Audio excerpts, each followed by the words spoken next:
Mesdames, Messieurs, bonsoir et bienvenue. Déjà 13 jours qu'elle fait la grève de la faim à Blois. Karima Gouali se bat pour que son fils autiste puisse obtenir une place dans un centre éducatif spécialisé. Le Loir-et-Cher ne dispose pas de place nécessaire. De nouveaux horaires pour les bus de fil bleu. On parle seulement d'ajustement, mais ils visent à corriger les dysfonctionnements de la rentrée sur le réseau bus-tram. Ces nouveaux horaires seront effectifs le 12 novembre prochain. Et puis visite à la fin de ce journal du cirque de Saint-Pétersbourg, une véritable machine qui s'est installée sur le site Roche-Pinard à Tours jusqu'à demain soir. Plus de 100 personnes y travaillent pour le plaisir de vos yeux. Mais avant de développer ces titres, on prend la direction de la place de la Liberté à Tours, avec ce matin l'érection d'une statue, celle de l'ancien maire de Tours, Jean Royer. Deuxième statue seulement sur la commune, en hommage à un maire de Tours. La ville n'en compte pas d'autres. Elle sera inaugurée jeudi. Ce matin, les amis de Jean Royer étaient bien sûr sur place. Anaïs Michaud. Une base en pierre de 5 tonnes et en bronze de 210 kilos. Il fallait une statue monumentale de poids pour le bâtisseur de la ville Jean Royer. Un projet lancé lors de son décès il y a 2 ans et demi. Le temps de rassembler les 44 000 €. Car la particularité de cet hommage, c'est qu'il n'est pas financé par les collectivités, mais bien à 100% par des particuliers. Au total, 600 donneurs. Mais aujourd'hui, la statue est enfin en place et l'on peut y découvrir l'ancien maire dans une posture tout à fait particulière. On considérait que Jean Royer, l'orateur, l'ancien enseignant, celui qui aimait s'exprimer sur un pupitre, devait non pas être figé dans un buste classique et traditionnel, mais avoir cette expression « je vais vers la population que j'aime ». Pour le sculpteur Vincent Guderzo, ce projet était un vrai défi. J'ai pas connu le personnage, je ne l'ai jamais rencontré, je lui ai jamais serré la main, donc physiquement, aucune rencontre. Je n'avais que les oui-dire, que l'histoire de la ville, que l'histoire des gens qui l'ont côtoyé, qui lui ont serré la main. Et quand la famille, c'est surtout la famille, c'est là où j'ai reçu mon premier salaire, c'est quand la famille a dit oui, c'est lui. Là, voilà, j'ai réussi mon coup. Les Tourangeaux y vont déjà de leurs remarques et les comparaisons vont bon train. Très belle, plus belle que celle du général de Gaulle à Saint-Cyr. C'est un bel hommage à Jean Royer, il le méritait. Je la trouve très bien, beaucoup mieux que celle qui se trouve place du Grand Marché, au Halles. Celle du monstre ? Oui, exactement. Vous pas ? Ah, du tout. Je pense que je ne suis pas la seule. Hein. C'est très bien, parce qu'il y en a une au cimetière, je passe devant chaque semaine. C'est un bon maire pour tout le monde. La statue sera inaugurée officiellement ce jeudi à 18 h, un 31 octobre donc, date de l'anniversaire de celui qui est resté à la tête de la municipalité pendant 36 ans. À Blois, Karima Gouali continue sa grève de la faim. Déjà 13 jours qu'elle a arrêté de s'alimenter. Un combat mené pour que son fils de 6 ans, qui souffre d'un autisme sévère, puisse obtenir une place dans un centre éducatif spécialisé. Brianne Bock. Tu finis déjà ça, après tu en auras un autre. À 6 ans, Johan souffre d'autisme sévère. Hyperactivité, repli sur soi, trouble du langage. Il est alors impossible pour lui de suivre une scolarité classique. Karima, sa mère, a pourtant tenté de trouver une structure spécialisée, sans succès faute de place.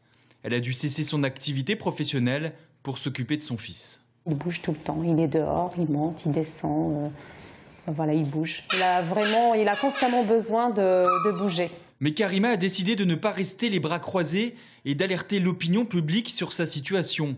Depuis 13 jours, la maman observe une grève de la faim pour que Johan ait enfin une place dans un IME, un institut médico-éducatif.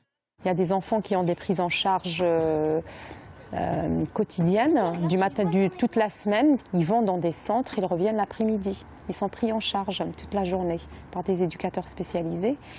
Et moi, j'ai rien du tout. Le Loir-et-Cher souffre d'un manque cruel de place dans les IME. Karima serait donc prête à déménager, mais elle ne se fait pas de film, puisque le manque de place touche tout le territoire. Il faut que je me rapproche de la région parisienne. Oui. Mais le problème, c'est l'autisme en France, c'est ce qu'on appelle le scandale français. Le ciel semble pourtant s'éclaircir. Karima a reçu avant-hier une réponse de l'Agence régionale de santé.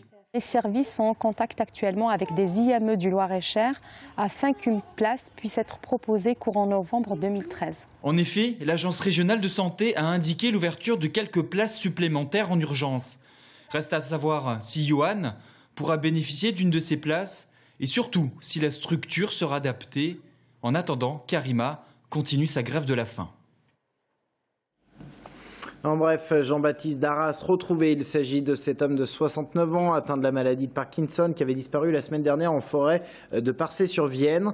Il a été retrouvé hier dans un état grave après 5 nuits passées dehors. Il a été transporté au CHU Bretonneau. Un nouveau bouleversement pour les usagers du réseau Fil Bleu dans l'agglomération tourangelle. Le 12 novembre prochain, les horaires vont une nouvelle fois changer. On parle d'ajustement. Ils font suite à ces dysfonctionnements observés sur le réseau depuis la mise en place du tram. Brian Bock. Des temps d'attente allongés, des bus en retard. Les usagers Fil Bleu ont remarqué, depuis la mise en service du tramway, mais surtout depuis la modification des lignes, que le service n'est plus là. Ça marchait mieux avant. Je ne sais pas si c'est à cause du tram ou pas, mais bon, c'est vrai que c'est pas facile. Tous les jours, moi j'ai mon bus en retard et régulièrement je fais le trajet à pied ou j'arrive en retard au travail. Forcé de constater tous ces dysfonctionnements, la direction Fil Bleu a dû prendre les devants. Toute l'organisation des bus a été repensée pour gagner en régularité, mais surtout en ponctualité. Des bus seront rajoutés en plus sur le réseau, mais ce sont surtout les horaires qui vont être modifiés. En revanche, les lignes ne changent pas. On a réinjecté du temps de parcours, donc des temps de production, et voilà, on a rallongé les temps de parcours pour que les temps de parcours soient réalistes et conformes à l'engagement donné aux clients. Les nouveaux horaires seront disponibles dès le 6 novembre prochain, avec une mise en application le mardi 12.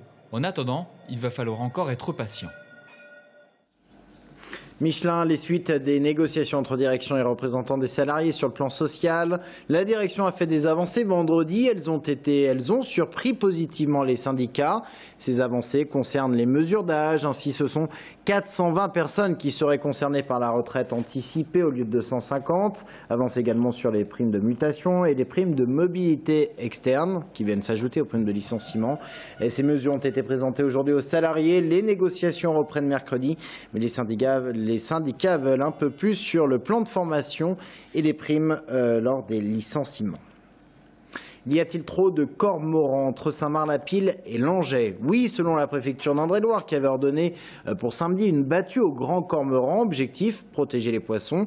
L'arrêté préfectoral avait mobilisé les défenseurs des oiseaux. La mobilisation a-t-elle payé? Toujours est-il que la battue a été annulée à la dernière minute. Retour sur les faits avec Brian Bock. Dans l'ambiance apaisante de la Loire, ces membres d'associations de protection des oiseaux ne sont pas là par hasard.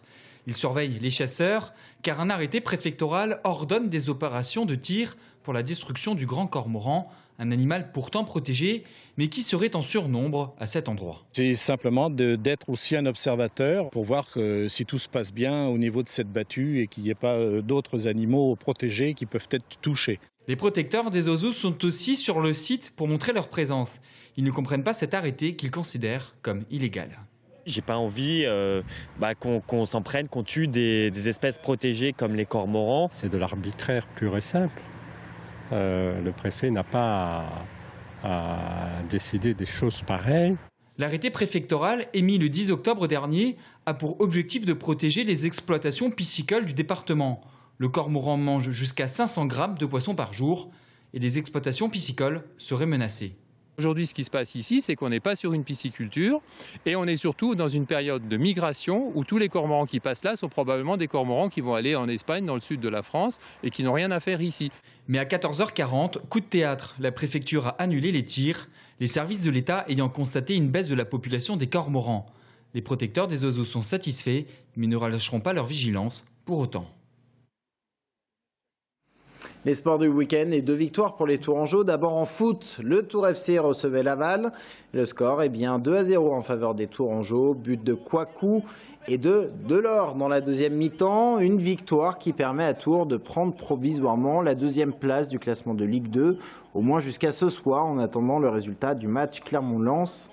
On revient sur ce match de vendredi avec l'un des auteurs des buts. J'étais malade toute la nuit, j'avais je pense la grippe, donc j'étais pas bien, je savais pas si j'allais jouer. Donc ça me tenait à cœur après que j'ai vu que ça allait physiquement, donc ça me tenait à cœur de faire une belle prestation après, derrière. C'est un joueur sur qui on peut s'appuyer quand on dit là à 100%, c'est vrai qu'on est assez bien et bon, c'est tant mieux pour lui, on est content qu'il nous marque des buts et on est content qu'il fasse des passes décisives aussi, donc on est content de l'avoir avec nous. Propos recueillis par Bastien Mathieu. Et puis victoire également samedi du Tour Volleyball, victoire 3-7-1 contre Ajaccio. La victoire a été corsée pour les Tourangeaux. 7 serrés, 25-20, 23-25, 28-26 et puis enfin 26-24. Tours est troisième de Liga à l'issue de cette 5e journée. Et puis en marge de cette rencontre, nous avons appris la démission du président du Tours Volleyball, Didier de Sacy, qui part après un an à la tête du club. Annonce très discrète dans l'édito signé du président que l'on retrouve habituellement dans le programme du match. Pour ma part, ça sera mon dernier match à tête du TVB. Je remercie Jacques Bouillet d'avoir accepté de reprendre la présidence. Bon match et bonne soirée. Voilà comment Didier de Sacy a terminé son édito. Il ne donne pas d'explication, mais certains observateurs parlent de comportements incompatibles avec le staff de l'équipe. Un conseil d'administration a lieu ce soir pour désigner le nouveau président, qui pourrait donc être Jacques Bouillet, l'ancien président du Tours Volleyball. Pour terminer ce journal, un rendez-vous à ne pas manquer pour les amateurs d'acrobatie, notamment le cirque de Saint-Pétersbourg a élu domicile à Roche-Pinard jusqu'à demain soir.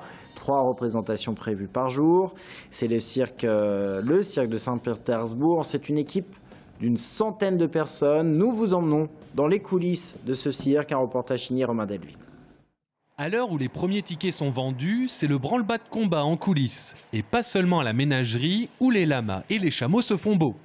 Dans la loge aussi, danseurs et chanteurs se succèdent au maquillage. Pendant ce temps, la costumière pratique les dernières retouches. Sur la route, dans les airs toute l'année, les artistes itinérants du cirque de Saint-Pétersbourg ont le voyage dans le sang et le spectacle comme moteur. Ce n'est pas vraiment une vie normale, mais je découvre le monde, je vois plein d'endroits, je côtoie des artistes qui sont pleins de talent. En fait, c'est un endroit magnifique pour moi, pour tous les chanteurs, tous les danseurs et tous les comédiens. Au total, une centaine de personnes, les artistes mais aussi la logistique, participent à la tournée française du cirque de Saint-Pétersbourg. À raison de 21 représentations par semaine, 3 à 4 par jour, le rythme est très soutenu. Et rester 2 jours sur place, comme c'est le cas à Tours, relève presque du confort. Après, on va faire des villes d'un jour. Donc, c'est-à-dire qu'on arrive dans la nuit, on va arriver 2-3 heures du matin, on installe tous les camions, on trace le chapiteau au sol, tout le monde va se coucher. À 7h30, l'équipe de montage se réveille. 8h, le chapiteau commence à être monté. Midi et demi, c'est fini. Midi et demi, c'est les artistes qui commencent à installer leurs agrès, leur matériel. Les danseurs et tout ça, ils arrivent vers midi, ça commence à préparer les costumes et tout. Et à 13h30, tout le monde est prêt pour l'ouverture au public. Et royaume du cirque, l'ultra polyvalence est reine, puisque les artistes, les dresseurs, les chanteurs, les danseurs sont aussi placiers. Restez avec nous dans un instant, nous recevons Thierry Couder, directeur de Filbu. On va revenir sur ces ajustements, sur les nouveaux horaires de bus qui seront mis en place le 12 novembre prochain et puis sur les dysfonctionnements de la rentrée. C'est dans quelques dizaines de secondes. À tout de suite.